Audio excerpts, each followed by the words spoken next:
अस्सलाम वालेकुम dear students. आज हम ऑर्गेनिक केमिस्ट्री का दूसरा लेक्चर पढ़ेंगे। पिछली वीडियो में हमने ऑर्गेनिक केमिस्ट्री का इंट्रोडक्शन देखा था, उसकी बारे में क्या थेरीज थी वो था, लोगों के बिलीव्स क्या थे वो देखे थे हमने। उसके बाद हमारे पास पहला कौन सा ऑर्गेनिक कंपाउंड था जो सिंथेसाइज हुआ था लेबॉर्ट्री में, और ये सब चीज़ें हमने और कुछ एग्जांपल्स देखी थी। तो आज हम उससे फर्दर प्रोसीड करेंगे और आई होप कि आपको पिछला लेक्चर समझ आ गया होगा। तो हम मूव करते हैं आगे।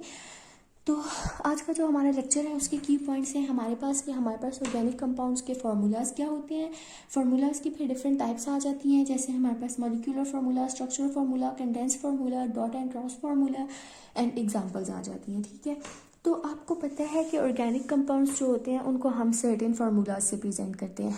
जैसे हम लोगों ने यूरिया की बात की थी, तो जो यूरिया का फॉर्मूला था वो बेसिकली क्या है, वो यूरिया को प्रेजेंट कर रहा है ना, तो वो यूरिया का फार्मूला हो गया है। अब हमारे पास डिफरेंट टाइप्स आ जाती हैं। ठीक है, तो सबसे पहले अगर हम बात करते हैं किसकी, मॉलिक्यूलर फार्मूला की, तो उसमें हमारे पास क्या होता है कि हमारे पास कोई भी जो एटम है उसके अंदर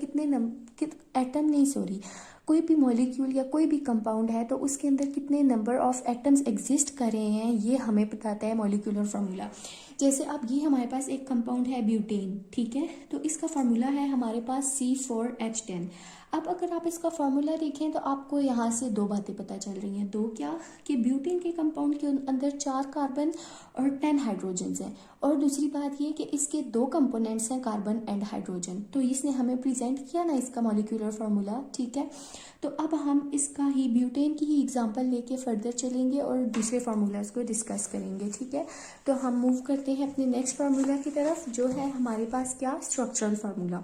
तो स्ट्रक्चरल फार्मूला हमारे पास ये होता है जो प्रेजेंट करता है हमारे पास कि किस तरह से एटम्स एक मॉलिक्यूल के अंदर अरेंज हुए हुए हैं या किसी भी कंपाउंड के अंदर। ठीक है, मतलब ये कि अब ऐसा तो नहीं है कि अगर हमारे पास किसी कंपाउंड के अंदर ब्यूटेन प्रेजेंट है तो वो सिर्फ C4H10 की फॉर्म में प्रेजेंट होगा, नहीं, वो एटम्स एक दूसरे से कैसे जुड़े हुए हैं, उनकी बॉन्डिंग क्या है, ये सब चीज़ें भी तो उसमें आएंगी। तो इन चीज़ों से जो चीज़ हमारे पास रिलेट कर रही होती है वो होता है हमारे पास स्ट्रक्चरल फार्मूला। ठीक है, तो यहाँ पर आप देख सकते हैं कि ये हमारे पास ब्यूटेन की ही एग्जाम्पल है। ठीक है, अगर आप काउंट करें तो 10 हाइड्रोजन्स हैं और 4 कार्बन्स हैं। ठीक है, लेकिन हमने उनको डिफरेंटली अरेंज किया हुआ है एक दूसरे के साथ। ठीक है, अब आपको मैं बताती हूँ कि हर कार्बन जो होता है इसकी वैलेंसी होती है 4।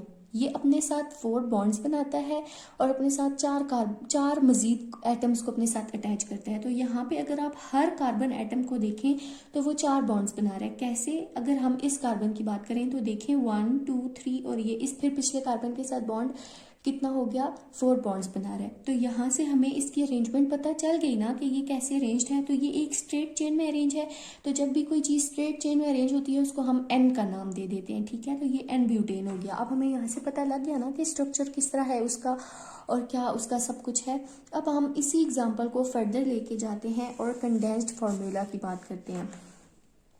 कंडेंस्ड फार्मूला हमारे पास जो डिफरेंट ग्रुप्स होते हैं उनकी अटैचमेंट और किस पोजीशन पे वो अटैच हुए होते हैं उनकी अटैचमेंट को हमारे पास रिप्रेजेंट करते हैं। ठीक है, ये बात आपको इस कंपाउंड को देखने की बात समझ आएगी। है ये भी ब्यूटेन ही, इसके अंदर भी 10 हाइड्रोजन है, 4 कार्बन है, लेकिन इसकी अरेंजमेंट डिफरेंट है। ठीक है, कैसे इसकी अरेंजमेंट डिफरेंट है कि हम लोगों ने स्ट्रेट चेन में लिखने की बजाय उसको एक ब्रांच चेन में लिख दिया। ठीक है, ब्रांच की फॉर्म में हमने उसको लिख दिया। देखें 1 2 3 और फिर ये 4 ही कार्बन है, लेकिन हमने क्या किया है कि यहाँ पे जो कार्बन था, ये जैसे ये कार्बन है, ये कार्बन हम लोगों ने यहाँ से उठा के कार्बन नंबर 2 पे साथ अटैच कर दिया है। इसमें क्या हुआ कि एक स्ट्रक्चर में चेंजिंग आ गई है, एक डिफरेंट ग्रुप बन गया है, एक वो डिफरेंट पोजीशन पे लगा हुआ है। तो इसके अकॉर्डिंग हमने इसको नाम दिया है आइसोब्यूटेन का, क्योंकि वो ब्रांच फॉर्म में है। ठीक है, जब स्ट्रेट होता है तो हम उसको एन ब्यूटेन का नाम देते हैं, और जब वो ब्रांच की फॉर्म में होता है तो हम उसको आइसोब्यूटेन का नाम देते हैं।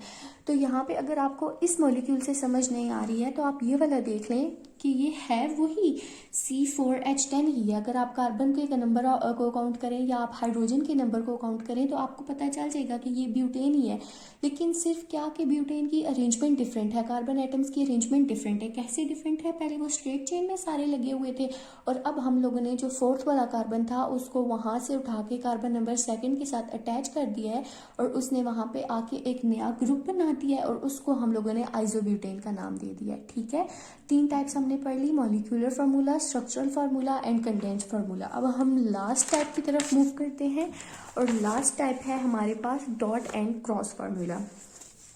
डॉट एंड क्रॉस फार्मूला क्या होता है? आपको पता है कि ऑर्गेनिक कंपाउंड्स जो हैं ये एक दूसरे के साथ कोवेलेंट बॉन्ड बना रहे होते हैं। ठीक है, तो कोवेलेंट बॉन्ड बनाने के लिए उनको अपने अंदर इलेक्ट्रॉन शेयर करने होते हैं। ठीक है, तो उस इलेक्ट्रॉन शेयरिंग को ना हम डॉट और क्रॉस साइन से प्रेजेंट करते हैं। ठीक है, तो हमारे पास क्या इसकी डेफिनेशन होगी कि डॉट एंड क्रॉस फार्मूला हमारे पास एक ऐसा फार्मूला होता है जो हमारे पास डिफरेंट कंपाउंड्स के दरमियान शेयरिंग ऑफ इलेक्ट्रॉन्स को प्रेजेंट करते हैं। जैसे अब आप यहाँ पे ये एग्जांपल ले लें, है तो ये ब्यूटेन ही, लेकिन बजाय हम लोगों ने यहाँ पे स्ट्रेट लाइन की जो बॉन्ड होती है उसकी बजाय हमने डॉट एंड क्रॉस लिख दिया है। ठीक है, कि ये एक इलेक्ट्रॉन हाइड्रोजन का और एक इलेक्ट्रॉन कार्बन का, ये दोनों आपस में शेयर कर रहे हैं। इसी तरह एक इलेक्ट्रॉन इस कार्बन का और एक इलेक्ट्रॉन इस कार्बन का, ये दोनों कार्बन आपस में शेयर कर रहे हैं। इसी तरह ये पूरा कंपाउंड है। ठीक है, कि हर कंपाउंड्स जो हैं, हर बॉन्ड जो है, जैसे for example her carbon carbon या हर कार्बन हाइड्रोजन बॉन्ड जो है ये